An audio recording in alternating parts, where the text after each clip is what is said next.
There is no widespread agreement as to which written work should be recognized as the earliest example of a time travel story, since a number of early works feature elements ambiguously suggestive of time travel. Ancient folk tales and myths sometimes involved something akin to traveling forward in time. For example, in Hindu mythology, the Mahabharata mentions the story of King Raivata Kakudmi, who travels to heaven to meet the creator Brahma. When King Kakudmi returns to Earth, he is shocked to learn that many ages have passed. Fiction aside, here's my list of top 5 people who may actually have traveled through time.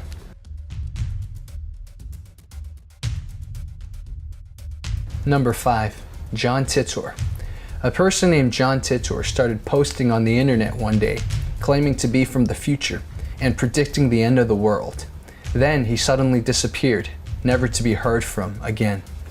His story started in late 2000 when he signed onto the internet.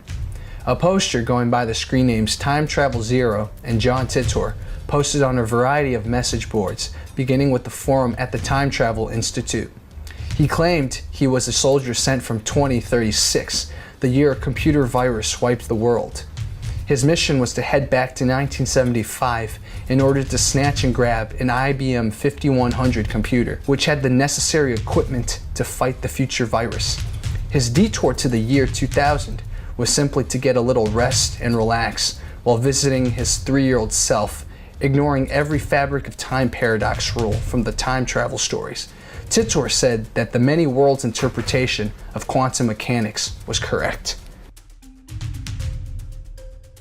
Over the next 4 months, Titor responded to every question other posters had, describing future events in poetically phrased ways, always submitted with a general disclaimer that alternate realities do exist, so his reality may not be our own. In between dire urgings to learn first aid and stop eating beef, mad cow disease was a serious threat in his reality. Titor provided a number of technical specs regarding how time travel worked. With overly complex algorithms and grainy, hard-to-make-out photos of his actual machine, which, yes, of course, was installed in the rear of an automobile, a 1967 Chevy Corvette and later a 1987 Chevy Suburban. He even showed off his cool futuristic military insignia.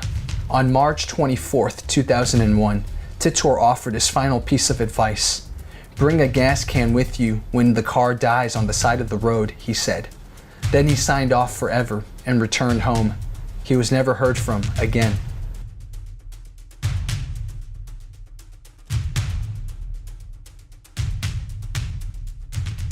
And number 4, Andrew Basiago. In 2004, Washington-based attorney Andrew D. Basiago began telling his story of a top-secret organization called Project Pegasus. Although he was only 7 years old at the time, Basiago claims he had from 1968 to 1972 participated in a number of bizarre experiments that took him on journeys through time, space, and potentially into parallel universes. The mission was to study the effects of time travel and teleportation on children, as well as to relay important information about past and future events, quote, to the US President, intelligence community, and military. According to Basiago, children were recruited specifically for their ability to adapt, quote, to the strains of moving between past, present, and future, end quote. While Basiago claims there were several time travel devices at work during these experiments, the majority of his temporal adventures can be attributed to our old friend Nikola Tesla. Documents allegedly retrieved from Tesla's New York City apartment after his death in January of 1943 revealed the schematics for a teleportation machine. Using something Basiago calls radiant energy, the machine would form a shimmering curtain between 2 elliptical booms. Passing through this curtain of energy, Basiago would enter a vortal tunnel that would send him to his destination. Several of his voyages led him to the 1800s. On one occasion, he found himself at Gettysburg on November 19, 1863, the day President Abraham Lincoln gave his famous Gettysburg Address. As Basiago tells the story, he had been dressed up as a Union bugle boy. However, He felt that his oversized shoes were drawing too much attention, so he wandered away from the crowd, only to be photographed. Each trip, he says, was slightly different than the last, leading Basiago to believe that it wasn't just time travel at work. He was being sent into, quote, slightly different alternative realities on adjacent timelines, end quote. Number 3. Sir Robert Victor Goddard. In 1935, Sir Robert Victor Goddard was flying to Edinburgh from Andover, England, and while on this perfectly ordinary flight, he passed over a dilapidated airfield in Drem, Scotland. This place had long been abandoned, to the point where foliage had overtaken most of the area and cattle had made themselves at home. That's what Goddard saw as he flew over, a farm with a whole lot of nothing going on. So he continued on his way until he reached his destination. A few days later, Goddard began his trip back to Andover. He took the same route, which would lead him once again over Drem. But before he could get there, he ran into a peculiar storm. The storm clouds were yellow. It didn't take long for Goddard to become disoriented and lose control of his plane. He tried to regain control by climbing above the yellow clouds, but they seemed to have no end. His plane began to fall. Fortunately for him, that's when something unexpected happened. The clouds broke, and he could see the ground again. As he approached the airfield, hoping to reorient himself, suddenly the storm vanished and the sky turned bright and sunny. It stopped raining. Everything became clear, but something was different this time. The airfield at Drem was no longer abandoned. In fact, it looked good as new. He could see mechanics down below, and 4 planes, each painted yellow, sat on the runway. One was a model he'd never seen before, a monoplane unlike anything in the Royal Air Force in 1935. And what were the mechanics wearing? Blue overalls. This, along with the yellow planes, Goddard found strangest of all. RAF mechanics in 1935 wore brown overalls, not blue, and there were no yellow planes to his knowledge. Goddard didn't have much time to think about it, though, because he was flying too quickly to truly understand what he was seeing. By the time he'd pass over the airfield, the storm had suddenly returned, and the bright sunlight dissolved into hard rain, and those strange yellow clouds engulfed him once more. Once again, he found himself battling for control of his airplane, but this time he won and was able to land safely at his home base. The final twist to this bizarre account.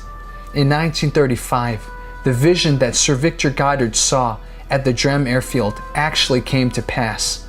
The RAF began to paint their training planes yellow, and a new monoplane, the Magister, just like the one he witnessed in 1935, joined the roster.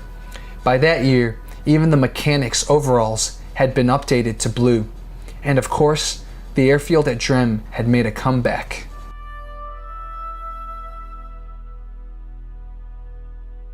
At number 2, Al Bielek. Al describes what he remembers after he jumped off the USS Eldridge in 1943 when he was involved with the Philadelphia experiment. Hello, my name is Alfred Bielek, more commonly known as Al Bielek. Original family name is Edward Cameron.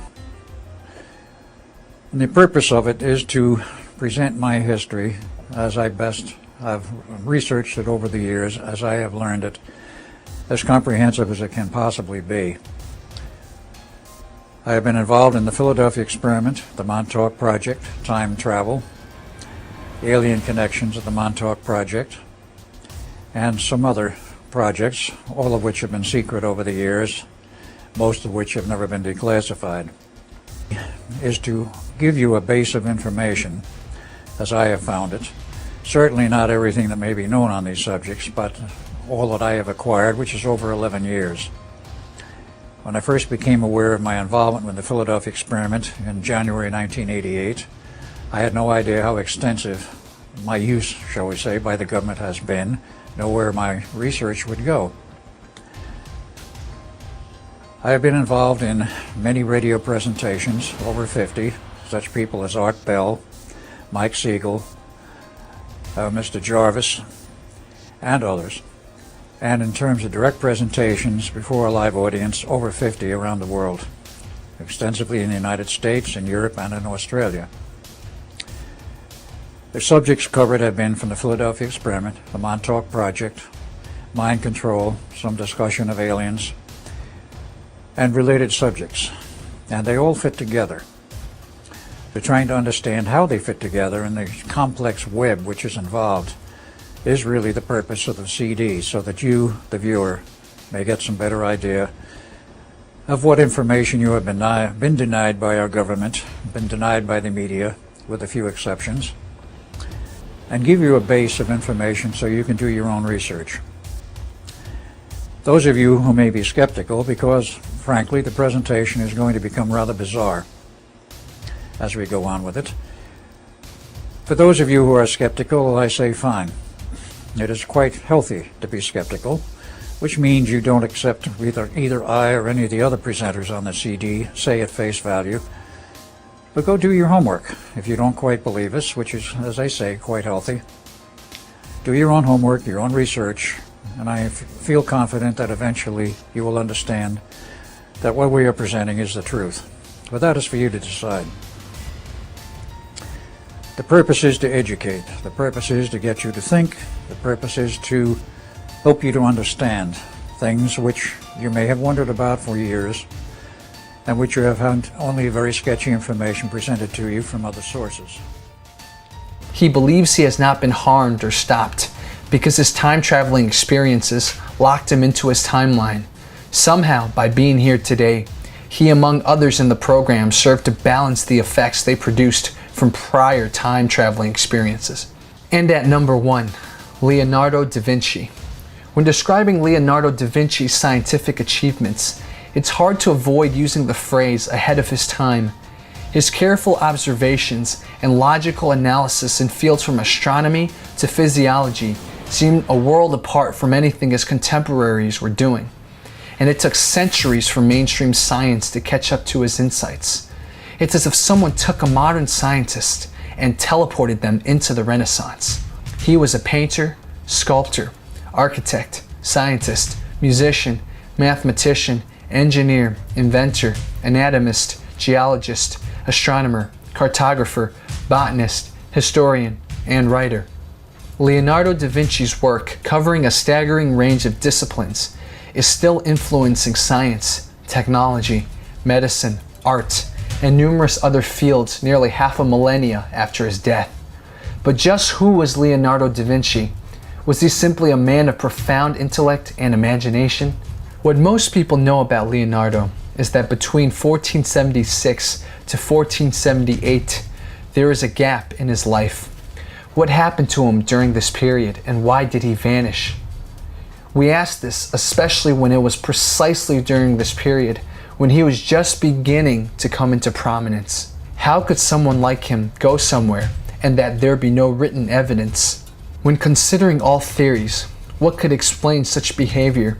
How could a man like Leonardo vanish without a trace for a period of time?